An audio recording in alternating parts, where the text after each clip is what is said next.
Hey Raylee, and anybody else watching, and welcome back to another message from your father.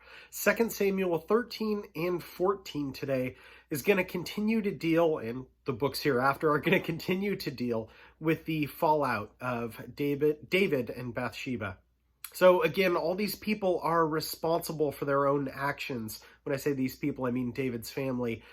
But David had a huge part in kicking this off. So what we're going to be looking at is the fallout from Amnon and Tamar, Absalom killing Amnon for what he does to his sister, Absalom then returning to Jerusalem.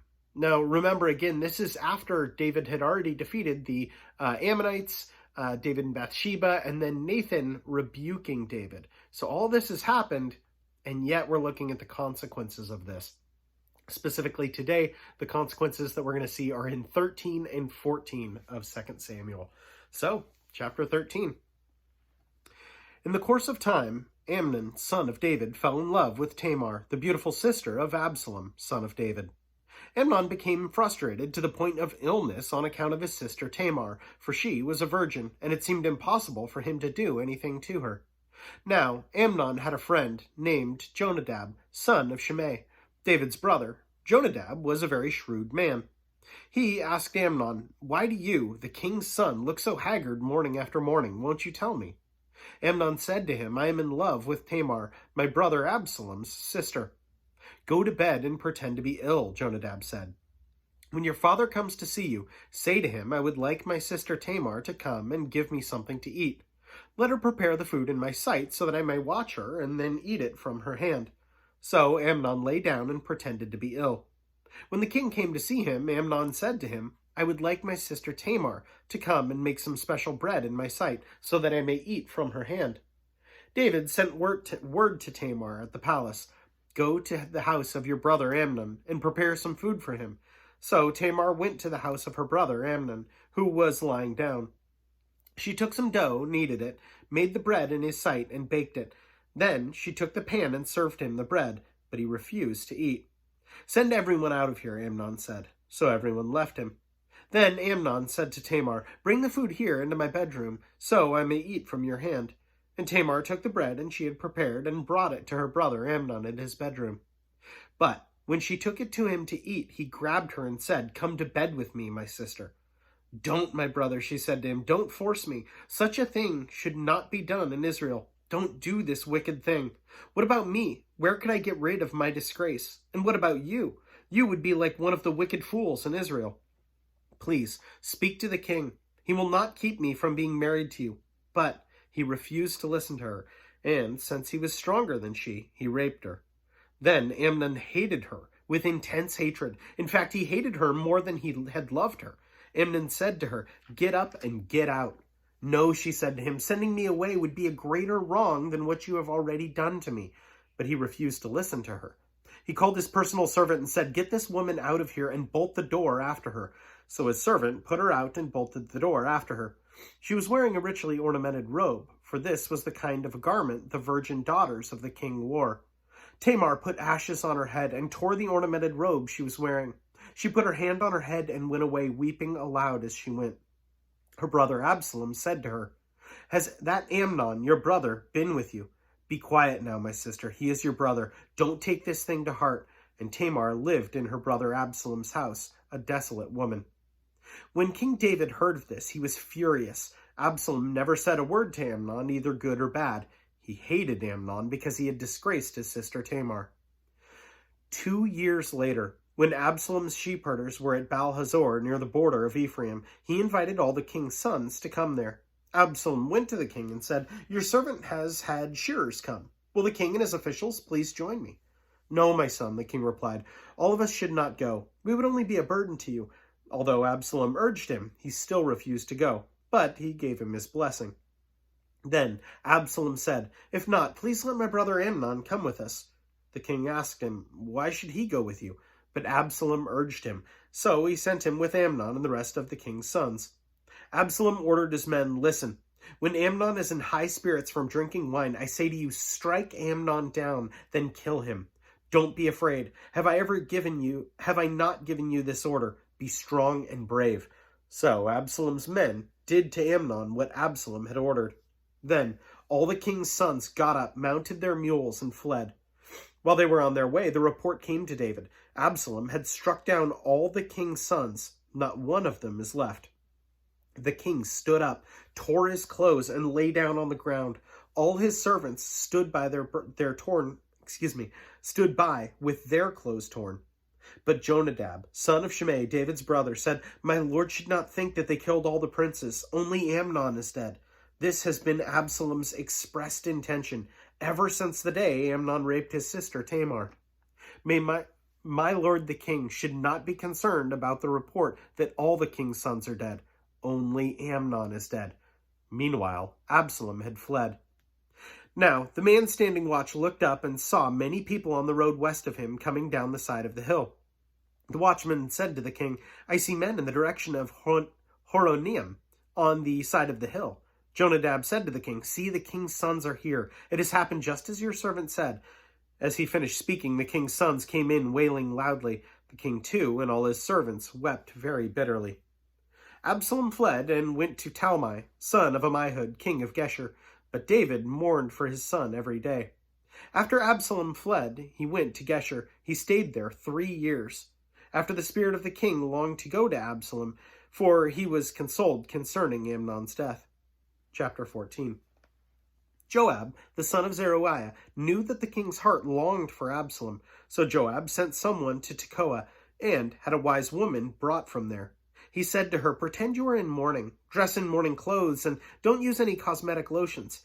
Act like a woman who has spent many days grieving for the dead. Then go to the king and speak these words to him." And Joab put the words in her mouth. When the woman from Tekoa went to the king, she fell with her face to the ground to pay him honor, and she said, "Help me, O king." The king asked her, "What is troubling you?" She said, "I am indeed a widow. My husband is dead. I, your servant, had 2 sons. They got into a fight with each other in the field, and no one was there to separate them. One has struck the other and killed him.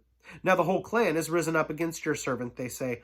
Hand over the one who has struck down his brother, so that we may put him to death for the life of his brother, whom he killed. Then we will rid the heir as well. They would put out the only burning coal that I have left, leaving my husband neither name nor descendant on the face of the earth." The king said to the woman, "Go home, and I will issue an order in your behalf." But the woman from Tekoa said to him, "My lord the king, let blame rest on me and on my father's family, and let the king and his throne be without guilt."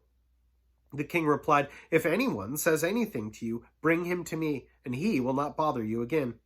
She said, "Then let the king invoke the Lord his God to prevent the avenger of blood from adding to the destruction, so that my son will not be destroyed." "As surely as the Lord lives," he said, not one hair of your son's head will fall to the ground." Then the woman said, "Let your servant speak a word to my lord the king." "Speak," he replied. The woman said, "Why then have you devised a thing like this against the people of God? When the king says this, does he not convict himself? For the king has not brought back his banished son. Like water spilled on the ground which cannot be recovered, so we must die. But God does not take away life. Instead, he devises ways so that a banished person may not remain estranged from him. And now I have come to say this to my lord the king, because the people have made me afraid.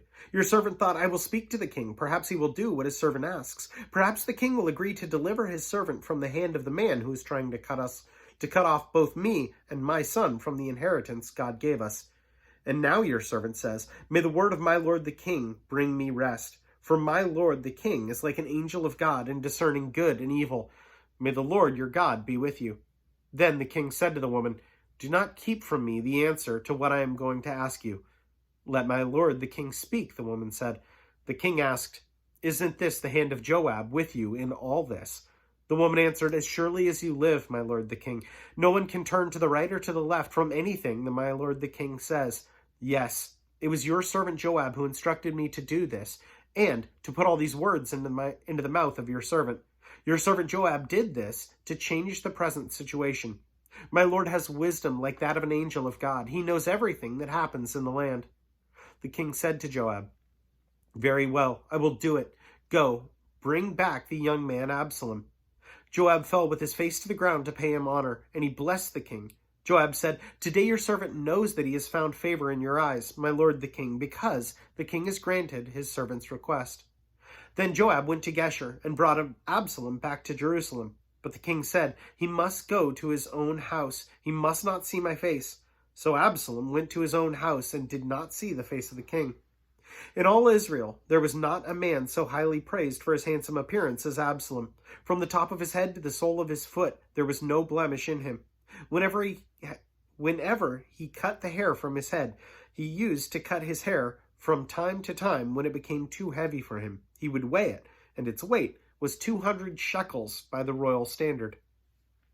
3 sons and a daughter were born to Absalom.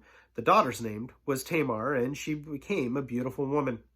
Absalom lived 2 years in Jerusalem without seeing the king's face. Then Absalom sent for Joab in order to send him to the king, but Joab refused to come. So he sent a second time, but he refused to come. Then he said to his servants, "Look, Joab's field is next to mine, and he has barley there. Go and set it on fire." So Absalom's servants set it on fire. Then Joab did go to Absalom's house, and he said to him, "Why have your servants set my field on fire?" Absalom said to Joab, "Look, I sent word to you and said, 'Come here so I can send you to the king to ask, why have I come from Geshur? It would be better for me if I were still there. Now then, I want to see the king's face. And if I am guilty of anything, let him put me to death.'" So Joab went to the king and told him this. Then the king summoned Absalom, and he came in and bowed down with his face to the ground before the king. And the king kissed Absalom. Couple really interesting relationship points that we see in here, and just this overwhelming uncertainty and ugliness that has now kind of come upon David's family. And it's really interesting. I saw this note here, and I can't summarize it nearly as well as they say it. The note is in relate to chapter 13, verse 29. So chapter 13, verse 29 says, "So Absalom's men did to Amnon what Absalom had ordered. Then all the king's sons got up and mounted their mules and left." So the note says, "What went wrong with David's children? Amnon raped his sister Tamar. Absalom killed Amnon in revenge. Ultimately, Absalom plotted a coup against his father, driving David from Jerusalem. Through these events, rape, murder, rebellion, David failed to discipline his children. According to the law, they deserved severe punishment, but David let them off with hardly a word. Perhaps his own guilt over Bathsheba had undercut his sense of moral authority." So I thought that was really, really a great point to note as well. And I think that's a great point because that is how I am striving to parent Raylee. And my prayer is that you recognize that, and as I point you to God, that you and have God give you grace, that you extend grace to me as well. And the reason that I say that is because I absolutely am imperfect. Hopefully, if you've heard anything, you've recognized the plight of man versus the plight of a perfect God. So yes, though I am imperfect, I will always point you to a perfect God, because that discipline is so important. And I'm not going to always get it right, but God's word absolutely always gets it right. So my prayer for you is that you recognize that, and that we can have grace and love between us as I still parent, and then as I hopefully make you the best parent for your children in the future as well. Anyway, know that I love you so much, and I'm praying for you. Anyone else watching, know that I appreciate you so, so, so much as well. And plan on seeing you tomorrow. Have a good one.